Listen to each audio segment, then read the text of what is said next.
Et cette femme, elle ne pouvait pas avoir d'enfant. Apparemment, c'était par rapport à son mari. Donc, elle avait une attirance pour Yusuf alayhi salam. Et c'est là que s'est distingué Yusuf alayhi salam, malgré tous les facteurs qui étaient réunis pour qu'il tombe dans le haram. Yusuf alayhi salam a su faire passer la taqwa Allah, la crainte d'Allah, avant le plaisir immédiat. Taïb? Alors, où est-ce qu'on était là? Donc, là, on a parlé des passions, du plaisir que l'homme peut trouver dans un péché. Et que accomplir des bonnes actions, on peut le faire, mais rester loin des péchés, ça c'est vraiment quelque chose d'admirable. Et Allah Ta'ala aime ce musulman qui reste éloigné des péchés, uniquement pour Allah Ta'ala. Et dans un hadith, il dit, subhanallah, ça c'est des hadiths exceptionnels, ça.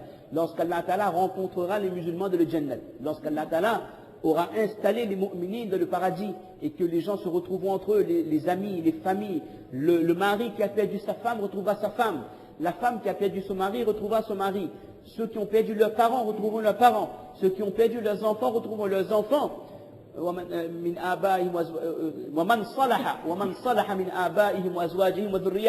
Ceux qui avaient le islah, ceux qui ont réussi leur vie de ce monde, qui ont eu la piété parmi les proches, les familles, les enfants, les parents, ils seront tous ensemble dans le paradis. Lorsque les gens se seront déjà installés. Et il est dit, c'est un hadith, on s'éloigne du sujet, que lorsque le musulman entre au paradis, wallahi, le hadith dit à peu près, la ahda min manzilihi fi dunya. La personne connaîtra sa demeure dans le paradis, tout comme elle connaît sa maison de ce dunya. Quand vous habitez dans telle rue, la rue Jean Châtel, ou Pasteur, ou Gilobert, autre chose, vous savez exactement votre maison, vous reconnaissez votre maison, pas besoin de chercher. Elle dit, dans le Jannah, ce sera pareil. Le musulman entre dans le paradis, son cœur l'amène directement vers sa maison. Il connaît déjà, ça c'est mon palais, ça c'est ma demeure dans le Jannah. Tellement, subhanallah, ce sont là des descriptions exceptionnelles. Donc quand les gens seront déjà en train de jouer des plaisirs du paradis, alors un ange enverra cet appel, fera ce i'lan, que Allah Ta'ala vous a donné un rendez-vous.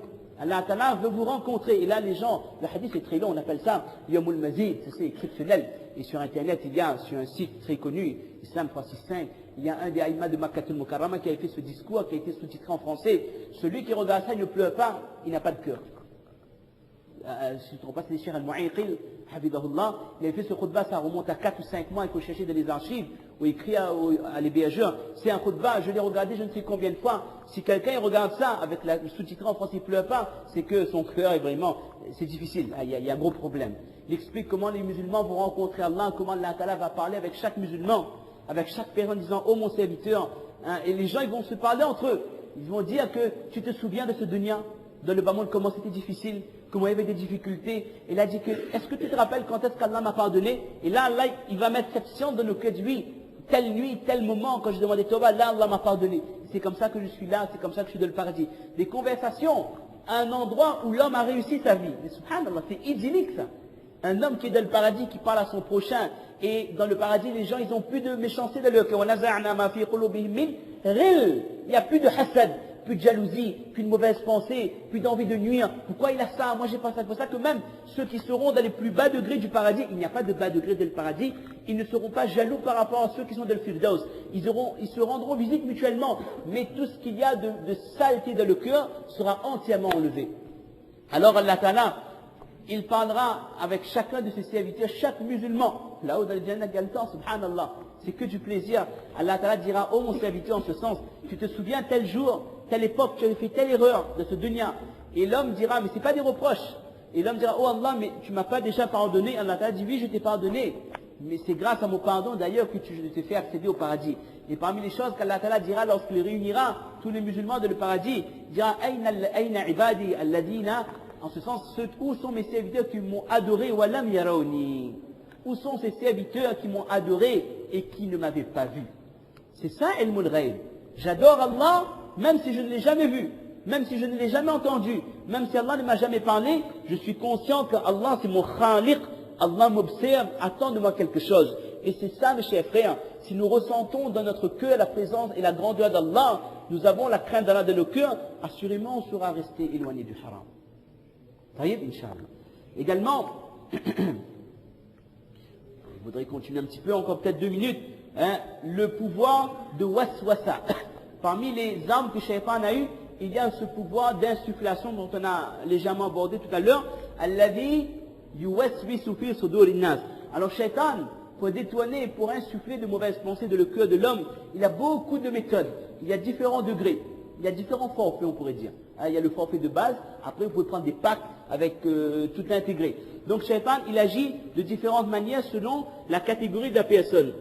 Shaitan, il peut faire tomber quelqu'un dans le péché. Non, le plus grave c'est quoi? C'est que Shaitan peut amener le doute dans le cœur d'un musulman. Et ça c'est grave ça.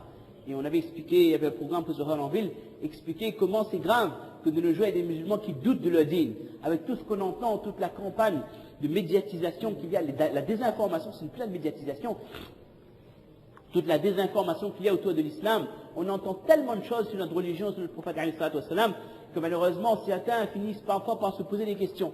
Et ça c'est un travail de Shaitan de faire développer les doutes dans le cœur des gens.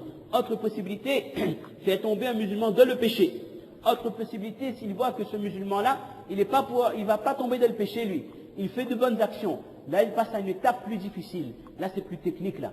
C'est comme si tout à l'heure c'était l'infirmier. Après, il y a le médecin généraliste. Après, il y a le spécialiste. Après, on passe au chirurgien. Là, c'est un autre niveau d'étude. Là, c'est beaucoup plus de précision. Donc, Shaitan, il dit que bon, bouge pas mon coco.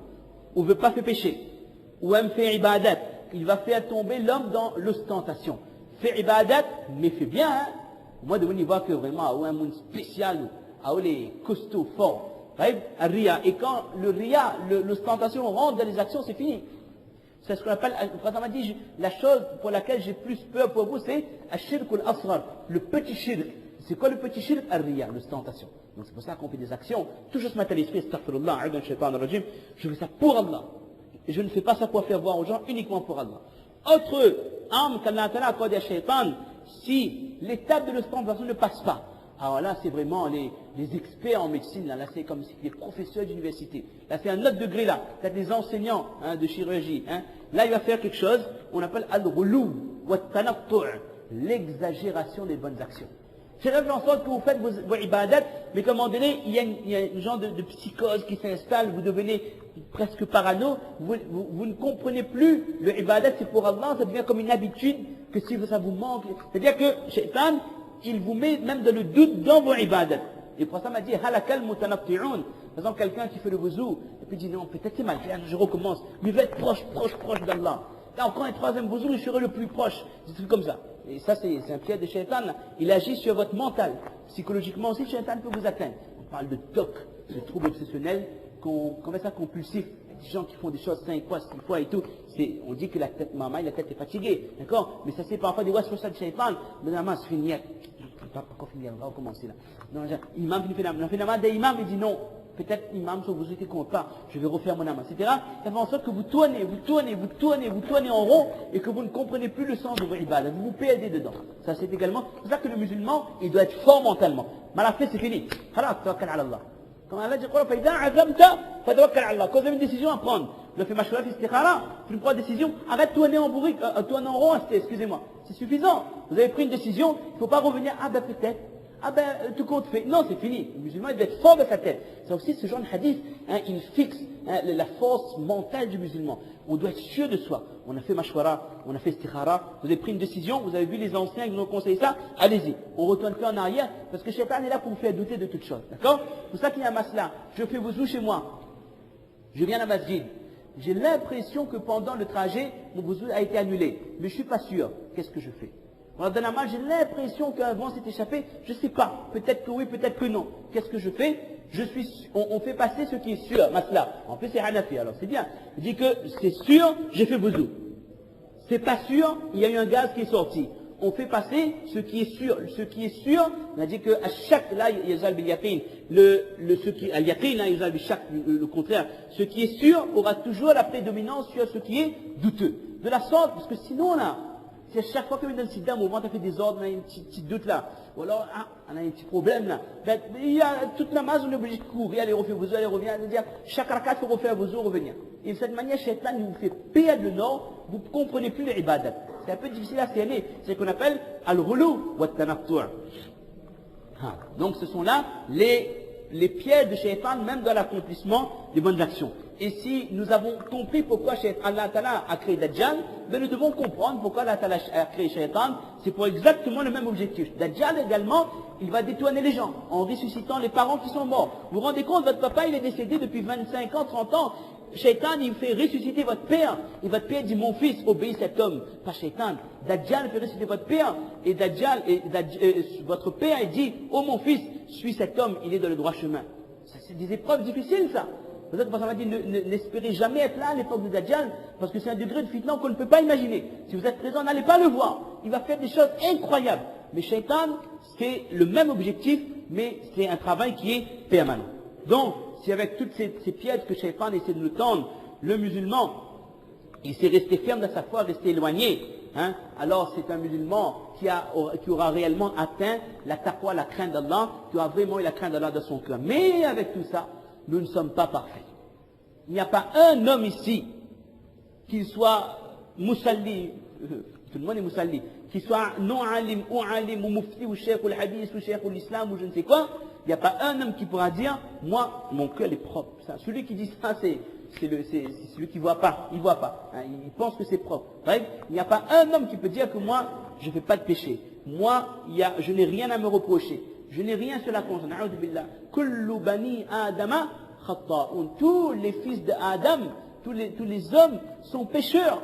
Mais les meilleurs des pécheurs, ce sont qui? Ce sont les gens qui demandent pardon à Allah lorsqu'ils ont fait des péchés. Même les Sahaba, ils avaient fait des erreurs. Une fois, Abu Bakr avait une petite altercation avec Rabi'a bin Ka'b al-Aslami. Il y a eu une petite friction. C'était une erreur d'Abu Bakr. Il a demandé Tauba, etc., etc.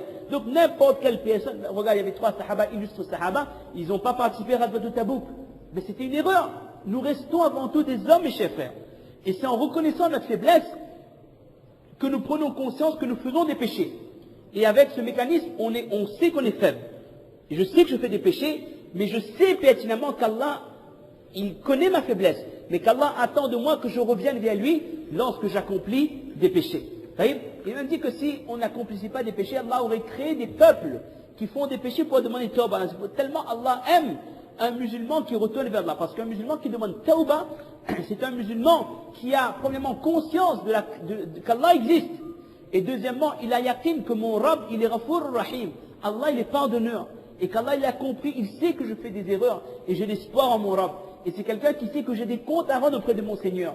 Ça, c'est pour ça qu'un musulman qui va vers Allah, il lève ses mains pour demander pardon, assurément Allah va le pardonner. Alors, comment demander pardon à Allah de ce mois de Ramadan, ça, on va laisser ça pour dimanche prochain, Inch'Allah, si Allah nous donne encore la vie, on aura l'occasion de développer, d'expliquer qu'il n'y a pas de limite pour le tawbah, ni dans le temps, ni dans la quantité des actions, des péchés, et qu'un musulman ne doit jamais désespérer de la clémence d'Allah, même si on a 30 ans. Jusqu'à 30 ans, on a fait toutes les bêtises du monde. N'importe quelle discothèque, mais ça va, il fait rente à moi. Le frère, tout y connaît à moi. L'alcool, c'est mon affaire. Les zina, je ne peux plus compter mes conquêtes. Je fais tant de péchés. Et puis parfois, une personne peut se dire que il ça présente mon figure sale comme ça devant Allah pour ça. Jamais Allah pas. Non, mes chers frères. Si Allah a perçu de la sincérité de votre cœur, que ce n'est pas un tawbah programmé. Je fais les 400 coups à 40 ans, je demande tawbah. Non. J'ai fait des erreurs, mais je veux vraiment qu'Allah me pardonne. Je veux changer ma vie. Même si dans les hadiths, quand ça concerne Joël Arafat, même si vos péchés sont plus nombreux que les grains de sable dans le désert, ou plus nombreux que les écumes de la mer, ou que les gouttes de la pluie, Allah Ta'ala, il peut tout pardonner. Inna Allah yaghfiru dhunuba jami'a. C'est Allah Ta'ala a pardonné à Wahshi, qui a tué l'oncle du prophète sallam, qui l'a éventré, qui a tiré son foie pour donner à Hind pour mâcher. Et que dans certaines versions, il a découpé les oreilles, il a mutilé le corps de Hamza radhiyallahu anhu. Lorsqu'il a accepté la ilaha illallah, Allah l'a pardonné. Mes chers frères, inna Allah yaghfiru dhunuba, le terme c'est quoi? Jami'a, tout Allah est capable de pardonner. Nous devons avoir dans notre cœur l'espoir que dans ce Ramadan, Allah me pardonnera et que le Ramadan 2009, c'est un Ramadan différent. Parce que là, je demande pardon sincèrement à Allah. Et depuis ce Ramadan, ma vie change. Ma relation avec Allah va changer. Je redémarre ma vie du bon côté. Qu'Allah donne le tawfiq de faire un tawbah nasuha. On verra la prochaine fois quelles sont les conditions que nous redémarrons ce Ramadan avec un compte vierge de péché et que nous restons fermes de l'obéissance d'Allah. Subhana rabbika rabbil izzati amma yasifun. Salamun ala al-mursalin. Alhamdulillah.